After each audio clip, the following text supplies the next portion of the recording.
it's me, Ramsha Rauf, from the channel Absolute English Matters. So, how are you doing, all of you? उम्मीद करती हूँ खैरियत से होंगे. So, if you didn't watch my previous parts of this class, so please go and watch them before it. Links आपको description में दे दिए गए हैं. ओके गाइस, वर्ब का अधूरा लेक्चर स्टार्ट करते हैं. But before we start this lecture, verb का प्रीवियस पार्ट, मतलब ये वर्ब का पार्ट 5 है. आपने पार्ट 5 ज़रूर पार्ट 4 आपने ज़रूर देखना है, जो अधूरा लेक्चर है. किसका? वर्ब का. वो वीडियो थोड़ी सी लॉन्ग हो रही थी, जिसकी वजह से मैंने इसको स्प्लिट किया है. ठीक है. सो वीडियो को स्टार्ट करते हैं अपनी. हमने प्रीवियस वीडियो में वर्ब को डिस्कस किया था. ठीक है, तो उसका थोड़ा सा ओवरव्यू लेते हैं. हमने लास्ट स्लाइड में देखा था दैट मॉडल वर्ब्स और प्राइमरी वर्ब्स क्या होते हैं. मैं दोबारा से आप लोगों को थोड़ा सा क्लियर करती चलूँ. मॉडल वर्ब्स और प्राइमरी वर्ब्स आपके वो वर्ब्स होते हैं जिनकी अपनी कोई मीनिंग नहीं होती. ठीक है, जिनकी अपनी मीनिंग नहीं होती वो मॉडल वर्ब्स और प्राइमरी वर्ब्स होते हैं. अब आप लोगों का ये सवाल होगा कि बी की भी अपनी मीनिंग होती है, डू की भी होती है और हैव की भी होती है. मतलब आपके पास है डू मतलब करना और बी मतलब बनना. ठीक है, तो ये तीन वो वर्ब्स होते हैं जब ये आपके प्राइमरी वर्ब्स बनकर यूज़ होते हैं तो इनकी अपनी मीनिंग नहीं होती. ठीक है, अगर ये आपके मेन वर्ब्स बनकर जो एक्शन वर्ब्स होते हैं, अगर वो बनकर ये इस्तेमाल किए जाएं तो इनकी अपनी मीनिंग होती है. बट जब हम इनको प्राइमरी वर्ब्स और मॉडल वर्ब्स के तौर पर यूज़ करते हैं तो इनकी अपनी मीनिंग नहीं होती. तो हमारे पास बेसिकली कितने तरह के मॉडल वर्ब्स होते हैं? Can, could, may, might, will, would, shall, should, must and ought to. ठीक है, ये हमारे पास बेसिकली बेसिक जो है वो मॉडल वर्ब्स होते हैं. ठीक है. सो ट्रांजिटिव और इंट्रांजिटिव वर्ब्स क्या होते हैं? बेसिकली हमारे पास ट्रांजिटिव वर्ब्स वो वर्ब्स होते हैं जो मैंने आपको प्रीवियस वीडियो में बताए थे. ट्रांजिटिव वर्ब्स आपके पास वो वर्ब्स होते हैं जिनकी एक तो मोस्ट इम्पॉर्टेंटली जिनकी अपनी मीनिंग भी होती है, और दूसरा उनके पास क्या होता है, उन्हें कोई ऑब्जेक्ट रिक्वायर्ड होता है. उन्हें अपने वर्ब के बाद मस्ट ऑब्जेक्ट रिक्वायर्ड होता है. ठीक है, जैसे अब हमारे पास एक सेंटेंस है, आई बाउड. ठीक है, if you are saying to someone that I bowed, ठीक है, तो वो सामने वाला बंदा, डेफिनेट सी बात है, वो ये सोचेगा कि यार आई बाउड, शी बाउड व्हाट, मतलब इसने क्या ख़रीदा है, इसने ऐसा क्या ख़रीदा है. वो डेफिनेट ये सोचेगा यार ये बात तो इनकम्प्लीट है, ये कंप्लीट नहीं है, या तो उसको समझ नहीं आएगी. ठीक है, तो बेसिकली आपको जब आप ट्रांजिटिव वर्ब्स यूज़ करते हैं तो आपको वर्ब के बाद कोई ना कोई ऑब्जेक्ट ऐड करना ज़रूर होता है. ठीक है, वरना वो सेंटेंस इनकम्प्लीट लगता है, अधूरा लगता है, और वो सामने वाले बंदे को समझ नहीं आ रहा होता. ठीक है. So what is intransitive verbs? Intransitive verbs वो होते हैं, अच्छा बेसिकली हमारे पास कुछ वर्ब्स ऐसे भी होते हैं जो दोनों का रोल प्ले करते हैं, जैसे कि ट्रांजिटिव भी होते हैं और इंट्रांजिटिव भी होते हैं. बहुत सारे वर्ब्स ऐसे होते हैं. ठीक है, जैसे कि मैं आपको बताती हूँ. पहले हम इंट्रांजिटिव को देखते हैं. इंट्रांजिटिव वर्ब्स वो होते हैं जिनके लिए हमें वो ऑब्जेक्ट रिक्वायर्ड नहीं होता. मतलब जिनके लिए हमें ऑब्जेक्ट रिक्वायर्ड नहीं होता वो हमारे पास क्या होते हैं, वो हमारे पास इंट्रांजिटिव वर्ब होते हैं. जैसे कि हमारे पास एक एग्जांपल है, शी डाइड. ठीक है, शी डाइड. अब for example if you are saying to someone that she died, तो वो समझ जाएगा कि शी डाइड मतलब आप किसकी बात कर रहे हो. या तो आप नाम ले लो, अगर आप सामने वाला बंदा नहीं जानता कि वो आप किसकी बात कर रहे हैं तो आप नाम ले लें. बट अगर वो जानता है और आप ड्यूरिंग कॉन्वर्सेशन आप उसको कह रहे हैं शी डाइड, तो वो डेफिनेट सी बात है, समझ जाएगा कि आप किसकी बात कर रहे हैं, कौन मर गया या कौन इंतकाल कर गया. ठीक है. सो इसके लिए क्या हुआ कि हमें डायरेक्ट ऑब्जेक्ट बाद में रिक्वायर्ड नहीं हुआ. ठीक है. सो सेकेंड सेंटेंस है यू हैव डन, आपने कंप्लीट कर लिया. ठीक है, अगर आप कहें you have done your work, ठीक है, तो आपने ऑब्जेक्ट ऐड किया. ठीक है, आपने ऑब्जेक्ट ऐड किया तो ये क्या हो गया, ये यहाँ पर ट्रांजिटिव भी हो गया क्योंकि आपने ऑब्जेक्ट ऐड भी कर दिया. ठीक है, अगर आपने नहीं भी ऐड किया, you have done, if you are saying you have done, तो ये भी आपको करेक्ट है. तो यहाँ पर मैं आपको ये बात क्लियर कर दूँ, कुछ सेंटेंस ऐसे होते हैं, कुछ वर्ब्स ऐसे होते हैं जो दोनों का किरदार अदा करते हैं, जैसे कि ट्रांजिटिव भी होते हैं और इंट्रांजिटिव भी होते हैं. ठीक है, I hope I am clear. ठीक है, तो हम नेक्स्ट स्लाइड पर मूव करते हैं. यूजेस ऑफ मॉडल वर्ब्स, ठीक है। तो ये बहुत ज़्यादा कन्फ्यूजन होता है आप लोगों के लिए कि मिस कैन कहाँ यूज़ करें, कुड कहाँ पर यूज़ करें, मे माइट, ये बहुत ज़्यादा जब मैं स्टूडेंट थी तभी बहुत ज़्यादा जो है वो कन्फ्यूजन क्रिएट कर देते हैं, ठीक है। सो यहाँ पर भी मैं आपको ये डिटेल में नहीं बता रही हूँ, इंशाल्लाह we will make a class of modal verbs. जब मैं मॉडल वर्ब की क्लास को जो है वो बनाऊँगी तब हम इसको बहुत डिटेल में डिस्कस करेंगे और बहुत ज़्यादा आपको डिस्क्रिप्टिवली समझ आएगा। लेकिन अभी हम फ़िलहाल इसको जो है वो शॉर्टली समझ लेते हैं और इसका मतलब जान लेते हैं और इसके इस्तेमालात को जान लेते हैं, ठीक है। तो हमने स्टार्ट में ये पढ़ा था कि वो मॉडल वर्ब्स की कोई अपनी मीनिंग नहीं होती, तो बेसिकली इनकी कोई मतलब नहीं होता है, इनके सिर्फ इस्तेमाल होते हैं जो हमें पता होने चाहिए, ठीक है। सो बेसिकली कैन मतलब सकना, ठीक है। हम ये मतलब कहते हैं कि कैन हम सकना के तौर पे यूज़ करते हैं, ठीक है। और कुड भी इसी इसी तौर पे यूज़ होता है। ओके, सो इसकी यूज़ क्या है, बेसिकली हम कैन को या तो हम किसी से परमिशन लेने के लिए इस्तेमाल करते हैं, या हम किसी से रिक्वेस्ट करने के लिए इस्तेमाल करते हैं, या हम अपने अंदर की काबिलियत को बयान करने के लिए इस्तेमाल करते हैं। जैसे कि अच्छा अच्छा बेसिकली हमारे पास देखिए रिक्वेस्ट और परमिशन, अगर आप किसी से परमिशन मांग रहे हैं, ठीक है, अगर आप पूछ रहे हैं, जैसे कि आप यहाँ पर कह रहे हैं can I use this pen, आप यहाँ पे कह रहे हैं can I use this pen, आप कह रहे हैं क्या मैं ये पेन इस्तेमाल कर सकता हूँ, ठीक है। आप ये पेन इस्तेमाल कर सकते हैं, यहाँ पर ये आपकी परमिशन भी लग रही है, ठीक है, ये परमिशन है आपने डेफिनेट, ये परमिशन ही है डेफिनेटली, ठीक है।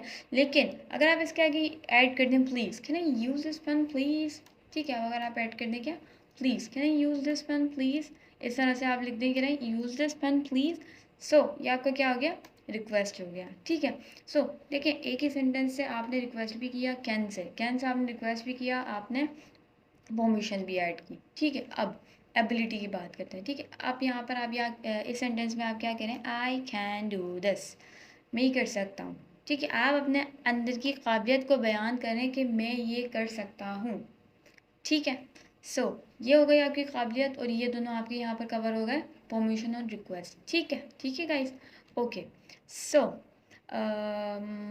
अब हमारा ये second sentence, second word, sorry could, okay okay okay sorry could. अच्छा, कुड भी बेसिकली हमारे पास कैन के यूज़ में ही आता है। कैसे यूज़ करते हैं हम, ये भी हम परमिशन के लिए यूज़ करते हैं, हम किसी से अगर परमिशन ले रहे हैं तो हम ये परमिशन के लिए भी यूज़ करते हैं, हम किसी से रिक्वेस्ट करें तो हम रिक्वेस्ट के लिए भी इसको यूज़ कर सकते हैं। और अगर आपके अंदर कोई एबिलिटी है तो आप उस एबिलिटी को भी शो कर सकते हैं कुड के ज़रिए से, ठीक है। सो आप यहाँ पर कह रहे हैं कुड आई प्ले प्लीज़, या आप रिक्वेस्ट कर रहे हैं, कह रहे हैं आप क्या मैं ये खेल सकता हूँ, ठीक है, क्या मैं खेल सकता हूँ प्लीज़, तो आप यहाँ पर क्या कर रहे हैं, रिक्वेस्ट कर रहे हैं, ठीक है। अब आप इस सेंटेंस में कह रहे हैं I could play, I could play मतलब आप यहाँ पे बता रहे हैं मैं खेल सकता हूँ, ठीक है, आप अपनी काबिलियत को ज़ाहिर कर रहे हैं, ठीक है। अगर आप कहें कुड आई प्ले तो आप यहाँ पर परमिशन ग्रांट कर रहे हैं, मतलब आप परमिशन सॉरी ग्रांट नहीं कर रहे, आप परमिशन ले रहे हैं, ठीक है। तो आप यहाँ पर क्या कहेंगे, कुड आई प्ले, तो ये आपका क्या है, परमिशन हो गया, ठीक है। सो मे का क्या यूज़ है, बेसिकली मे का यूज़ ये होता है या तो आप किसी से परमिशन मांगते हैं या अपनी एबिलिटी को बयान करते हैं, ठीक है। कैसे, मे आई यूज़ योर वॉशरूम, ठीक है, मे आई यूज़ योर वॉशरूम, क्या मैं आपका वॉशरूम इस्तेमाल कर सकती हूँ, ठीक है, मे आई यूज़ योर वॉशरूम, तो ये आपका क्या है, बेसिकली ये परमिशन है, ठीक है, ये आपकी क्या है, परमिशन है। अच्छा, एबिलिटी को आप कैसे बयान करें, ये सॉरी यहाँ पर हिडन हो गया है। वेल आप यहाँ पर ये कह रहे हैं कि आई मे रीच देयर, मैं वहाँ पहुँच सकता हूँ, ठीक है, मैं वहाँ पहुँच सकता हूँ। अगर आप ये कह रहे हैं आई मे रीच देयर, मैं वहाँ पहुँच सकता हूँ, तो यहाँ पर बेसिकली आप अपनी एबिलिटी को बयान कर रहे हैं। Start clear, okay. Might, might का मतलब होता है आप यहाँ पर एक पॉसिबिलिटी शो कर रहे हैं, ठीक है, आप एक पॉसिबिलिटी बता रहे हैं, आप मुमकिन बात कर रहे हैं कि हाँ जो मुमकिन है वो मैं कर रहा हूँ, ठीक है। अगर आप यहाँ कहें आई माइट गो देयर, ठीक है, आई माइट गो देयर कि मुमकिन हुआ तो मैं जाऊँगा, ठीक है, या मैं जाऊँ, ठीक है। तो इसमें आपकी पॉसिबिलिटी शो हो रही है, ठीक है, या तो शायद मैं जाऊँ या मुमकिन हुआ तो मैं जाऊँगा, ठीक है। यहाँ पर बेसिकली ये माइट जो है वो मे के लिए, मे के साथ मे माइट, ठीक है, ये हमारा फ्यूचर और पास्ट के लिए भी यूज़ होता है, ठीक है। सो विल, विल आपका बेसिकली परमिशन के लिए यूज़ होता है और एबिलिटी के लिए यूज़ होता है, ठीक है। ओके, अब आपने यहाँ पर पूछा विल यू ट्राई, ये आपकी परमिशन है, ठीक है, ये आप परमिशन दे रहे हैं, मतलब परमिशन ले रहे हैं, विल यू ट्राई या विल आई ट्राई, ठीक है, तो ये आपकी परमिशन है, ठीक है। अब आप एबिलिटी बता रहे हैं, अगर आप कह रहे हैं आई विल ट्राई, तो ये आपके अंदर एबिलिटी है कि मैं ये ट्राई करूँगा, मैं ये कोशिश करूँगा, ठीक है। अच्छा, वुड, वुड बेसिकली हमारे पास मोस्टली जो है वो रिक्वेस्ट के तौर पर इस्तेमाल होता है, ठीक है। Would you like to share this piece of pizza please, या फिर would you like to share this pizza, ठीक है। आप यहाँ पर ये रिक्वेस्ट कर रहे हैं कि क्या आप अपने पिज़्ज़ा का पीस मेरे साथ शेयर करना चाहोगे, ओके। सो अब यहाँ पर कुछ और मॉडल वर्ब्स हैं, जैसे कि शुड है। शुड आप बेसिकली सजेशन और एडवाइस के लिए इस्तेमाल कर सकते हैं, जैसे यू शुड ट्राई दिस, आप यहाँ पर किसी को सजेशन दे रही है, एडवाइस दे रहे हैं कि तुम्हें ये करना चाहिए, ठीक है। ये दोनों सेंसेस में यूज़ होता है, ओके। सो शैल, शैल बेसिकली आप परमिशन के लिए यूज़ करते हैं, किसी से परमिशन लेनी हो, शैल आई गो, क्या मैं जा सकता हूँ, ठीक है, इस तरह से। अच्छा, मस्ट, मस्ट आपके पास बेसिकली किस लिए आता है, मस्ट इसलिए आता है आपके पास आपको कमांड देने के लिए, आप कमांड देते हैं, ठीक है।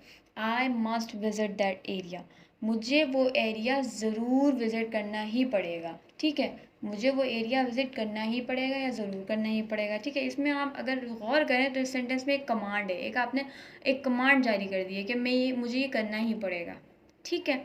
सो आउट टू पॉसिबिलिटी के लिए वही जो हमारे पास माइट था उसी का यूज़ होता है, ठीक है। आई आउट टू गो देयर, मैं वहाँ जा सकता था या जा सकता हूँ, ठीक है। अच्छा, बेसिकली वर्ब जो है वो रेगुलर भी होते हैं और इरेगुलर भी होते हैं, ठीक है। वो वर्ब जो जिन वर्ब की सेकंड और थर्ड फॉर्म्स के एंड में ईडी आता है वो हमेशा रेगुलर वर्ब्स कहलाते हैं, और वो वर्ब जिनकी सेकंड और थर्ड फॉर्म्स में ईडी नहीं आता, विच इज़ डिफरेंट, वो जो डिफरेंट होते हैं उन्हें हम इरेगुलर वर्ब्स कहते हैं, ठीक है guys. So make sure that you have subscribed my channel, please guys.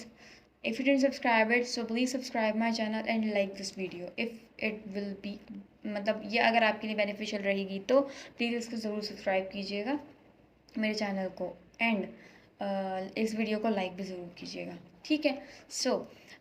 हमारे पास जो है वो फर्स्ट फॉर्म को, यहाँ पर मिस्टेक हो गई है शायद, फर्स्ट फॉर्म को बेस फॉर्म कहते हैं, ठीक है। सेकंड फॉर्म को हम पास्ट कहते हैं, और थर्ड फॉर्म को, यहाँ पर भी मिस्टेक हो गई है, सॉरी, यहाँ पर हम थर्ड फॉर्म को हम पास्ट पार्टिसिपल कहते हैं, ठीक है। तो बेसिकली हमारे पास वर्ब की फर्स्ट फॉर्म को हम बेस फॉर्म कहते हैं, गाइस इसको करेक्ट कर लीजिएगा। वर्ब की फर्स्ट फॉर्म को हम बेस फॉर्म कहते हैं, वर्ब की सेकंड फॉर्म को हम पास्ट कहते हैं, and the third form we call past participle, ठीक है। अच्छा, और थर्ड पर्सन सिंगुलर के साथ जो आपकी फॉर्म यूज़ होती है which is present, and ING form को हम क्या कहते हैं, या तो हम जेरेंट फॉर्म बोलते हैं या हम प्रेजेंट पार्टिसिपल बोलते हैं, ठीक है। तो गाइस हम यहाँ पर ये सोचते हैं या ये बताते हैं, अभी हमने प्रीवियस में पढ़ा, प्रीवियस स्लाइड में, कि हमारे पास क्या था, रेगुलर वर्ब और इरेगुलर वर्ब क्या था, ठीक है।